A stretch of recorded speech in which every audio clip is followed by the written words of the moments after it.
Hi guys 26 August 2018 జరిగే SI exams కోసం ఒక హాల్ టికెట్స్ అనేవి డౌన్లోడ్ అవుతుంది ఫ్రెండ్స్. ఒక హాల్ టికెట్స్ అనేవి మొబైల్ లేదా పీసీని ఉపయోగించి మనం ఎలా డౌన్లోడ్ చేసుకోవాలి, అలాగే ముఖ్యమైన ఇన్స్ట్రక్షన్స్, నెక్స్ట్ యొక్క 15 డేస్లో మనం ఒక ఎగ్జామ్ కోసం ఏం చేయాలి, ఎగ్జామ్ యొక్క టిప్స్ అనేవి ఏ విధంగా ఉంటాయని గురించి ఒక వీడియోలో తెలుసుకుందాం ఫ్రెండ్స్. ముందుగా మీ యొక్క బ్రౌజర్ అనేది మొబైల్లో అయితే బ్రౌజర్ అనేది ఓపెన్ చేయండి. బ్రౌజర్ అంటే యూసీ బ్రౌజర్ కానీ ఓపెన్ కాకుండా మీ యొక్క క్రోమ్ బ్రౌజర్ ఓపెన్ చేసి దాంట్లో ఒక 3 డాట్స్ అని ఒక ఎంటర్ చేశాక ఇక్కడ డెస్క్టాప్ అని మనం వస్తుంది ఫ్రెండ్స్. డెస్క్టాప్ సైట్ వస్తుంది. ఒక డెస్క్టాప్ సైట్ని ఆన్ చేసుకోండి. చేసుకున్న తర్వాత ఇక్కడ మీ యొక్క బ్రౌజర్లో tslprb.in సెర్చ్ చేయండి. సెర్చ్ చేస్తే మీకు పోలీస్ వెబ్సైట్ అనేది ఓపెన్ అవుతుంది. ఇక్కడ SCTSI civil and are equivalent అని వస్తుంది చూసావా, దాంట్లో డౌన్లోడ్ హాల్ టికెట్ అని ట్యాబ్ ఉంటుంది, దాన్ని ఓపెన్ చేయండి. ఇక్కడ ఇలా క్యాండిడేట్ లాగిన్ వస్తుంది. ఈ యొక్క క్యాండిడేట్ లాగిన్లో మీ యొక్క మొబైల్ నెంబర్, నెక్స్ట్ మీ యొక్క పాస్వర్డ్ అనేది ఎంటర్ చేయండి. మీ యొక్క పాస్వర్డ్ అనేది ఫస్ట్ మీ యొక్క డేట్ ఆఫ్ బర్త్ ఉంటుంది, డేట్ మంత్ ఇయర్. ఈ యొక్క డేట్ ఆఫ్ బర్త్ మీరు చేంజ్ చేసుకుని ఉంటే చేంజ్ చేసుకున్న పాస్వర్డ్ నొక్కండి. చేసుకోకపోతే డేట్ ఆఫ్ బర్త్ మాత్రమే నొక్కేసేయండి. నొక్కేసాక ఎంటర్ అవుతాం, మీకు ఒక హాల్ టికెట్ అనేది ఓపెన్ అవుతుంది. ఎంటర్ అయ్యాక ఇంటర్ఫేస్ అనేది ఈ విధంగా వస్తుంది ఫ్రెండ్స్. ఇప్పుడు దీంట్లో ఇక్కడ డౌన్లోడ్ హాల్ టికెట్స్ అని ఉంటుంది. డౌన్లోడ్ హాల్ టికెట్స్ దాన్ని క్లిక్ చేస్తే మీకు డైరెక్ట్ డౌన్లోడ్ అనేది అయిపోతుంది హాల్ టికెట్. ఇక హాల్ టికెట్ డౌన్లోడ్ అయ్యాక హాల్ టికెట్ 2 పేజెస్ ఉంటుంది ఫ్రెండ్స్.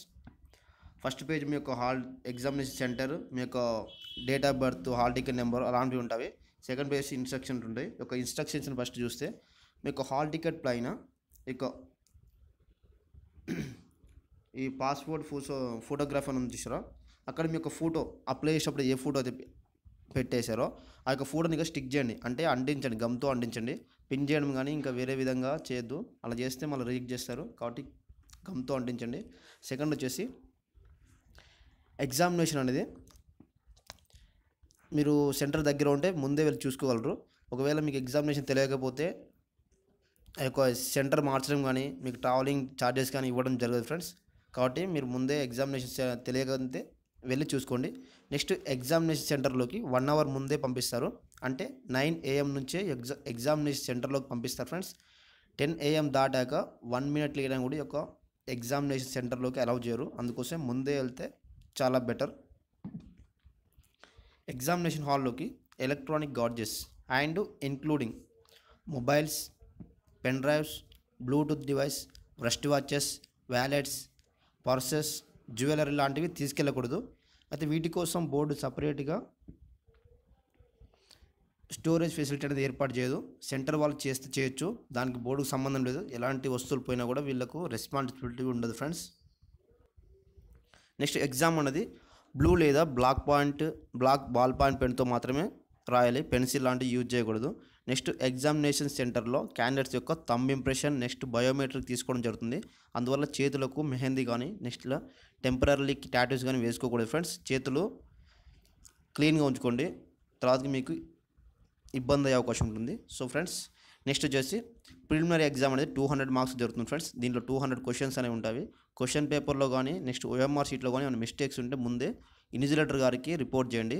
అంటే ఇప్పుడు OMR షీట్లో మీ యొక్క వ్యక్తిగత ఇన్ఫర్మేషన్ కానీ లేదా హాల్ టికెట్ కానీ ఏమైనా ఫోటో కానీ తప్పు ఉంటే అలా, లేదా క్వశ్చన్ పేపర్లో 200 క్వశ్చన్స్ ఉన్నాయా, ఏమైనా క్వశ్చన్ పేపర్లో ఆర్డర్స్ ఏమైనా మిస్టేక్స్ ఉన్నాయో చూసుకొని అవి కూడా ముందే మీరు ఇన్విజిలేటర్కి రిపోర్ట్ చేయాల్సి ఉంటుంది. నెక్స్ట్ ఎగ్జామినేషన్ అనేది 2 లాంగ్వేజెస్లో ఉంటుంది, Telugu, English, next Urdu, English. మీకు తెలుగులో కానీ ఉర్దూలో కానీ ఏమైనా మిస్టేక్స్ అనిపిస్తే అదొక నెక్స్ట్ ఇంగ్లీష్ వెర్షన్లో వెళ్ళి చూసుకోవాలి. ఇంగ్లీష్ వెర్షన్ అనేది ప్రామాణికంగా తీసుకుంటారు ఫ్రెండ్స్. నెక్స్ట్ ఎగ్జామ్ పూర్తయిన తర్వాత OMR షీట్ అనేది ఇన్విజిలేటర్కి ఇచ్చేవాలి. మీ యొక్క క్యాండిడేట్స్ యొక్క డమ్మీ OMR షీట్ అనేది ఉంటుంది, అది మీరు తెచ్చుకోవాల్సి ఉంటుంది. మీరు దీనిలో ఏమైనా మిస్బిహేవ్ చేస్తే మాత్రం క్రిమినల్ కేసు ఎదుర్కోవాల్సి ఉంటుంది. నెక్స్ట్ మీ యొక్క హాల్ టికెట్ అనేది రిక్రూట్మెంట్ ఫైనల్ స్టేజ్ వరకు భద్రంగా ఉంచుకోవాలి ఫ్రెండ్స్. ఈ యొక్క రిక్రూట్మెంట్ చివరి వరకు ఈ యొక్క హాల్ టికెట్ ఉంచుకోవాలని చెప్తున్నారు. కాబట్టి మీ యొక్క హాల్ టికెట్ ముందే డౌన్లోడ్ చేసుకొని మీ యొక్క సర్టిఫికేట్లో కానీ లేదా మెయిల్లో కానీ లింక్ చేసుకుంటే మీకు బెటర్ అవుతుంది ఫ్రెండ్స్. నెక్స్ట్ వచ్చేసి ఈ యొక్క ఎగ్జామ్ అనేది ఇంకో 15 డేస్ టైం ఉంది ఫ్రెండ్స్. ఈ 15 డేస్లో ఈ యొక్క ప్రిలిమినరీ ఎగ్జామ్ అనేది ఓన్లీ క్వాలిఫైయింగ్ ఎగ్జామ్. మీకు ఈ యొక్క మార్క్స్ అనేది ఎక్కడ పరిగణన తీసుకోరు. ఓసీ క్యాండిడేట్స్ అయితే 80 మార్క్స్, బీసీ క్యాండిడేట్స్ అయితే 70 మార్క్స్, SC ST క్యాండిడేట్స్ అయితే 60 మార్క్స్ వస్తే మీకు క్వాలిఫై అయిపోతారు ఫ్రెండ్స్. మీరు ఏదో ఎక్కువ చేయాలని ఎక్కువ చదవకూడదు. ఇప్పటికే చదివిన దాన్ని బాగా రివిజన్ చేయండి ఫ్రెండ్స్. అలాగే మోడల్ పేపర్స్ చేస్తే మీకు కొంచెం గ్రిప్ అనేది వస్తుంది. మీకు మోడల్ పేపర్ చేయడం వల్ల మీకు సబ్జెక్ట్ మీద క్లారిటీ వస్తుంది. కాబట్టి మోడల్ పేపర్ చేయడం మర్చిపోకండి. ఇప్పటికైనా రోజులో సగం సగం సమయం అన్న మోడల్ పేపర్స్ కేటాయించండి. నెక్స్ట్ మ్యాథ్ ప్రాక్టీస్ అనేది ఇప్పటి నుంచి ఇంకా మొత్తం బాగా ప్రాక్టీస్ చేయండి. నెక్స్ట్ ఇంకేమైనా అయిపోయిన సబ్జెక్ట్స్ ఉంటే షార్ట్ రివిజన్ అంటే పైన చూసుకుంటే వెళ్ళండి, కానీ దాన్ని లోతుగా చేయడం మాత్రం చేయకండి. ఎందుకంటే ఇది మీరు మొత్తం 100% సిలబస్ మీద గ్రిప్ సాధించిన అవసరం లేదు. కొన్ని సబ్జెక్ట్ మీద మంచి గ్రిప్ ఉంటే దీంతో క్వాలిఫై అవ్వచ్చు. నెక్స్ట్ ప్రశాంతంగా ఉండి ఈ యొక్క మోడల్ పేపర్ చేస్తుంటే ఈ యొక్క 15 డేస్లో మీకు టైం అనేది సరిపోతుంది ఫ్రెండ్స్. కాబట్టి ఎగ్జామ్ అనేది చాలా ప్రశాంతంగా రాయండి. సో ఎగ్జామ్ రాసే ప్రతి ఒక్కరికి all the best friends. Good luck. Thank you.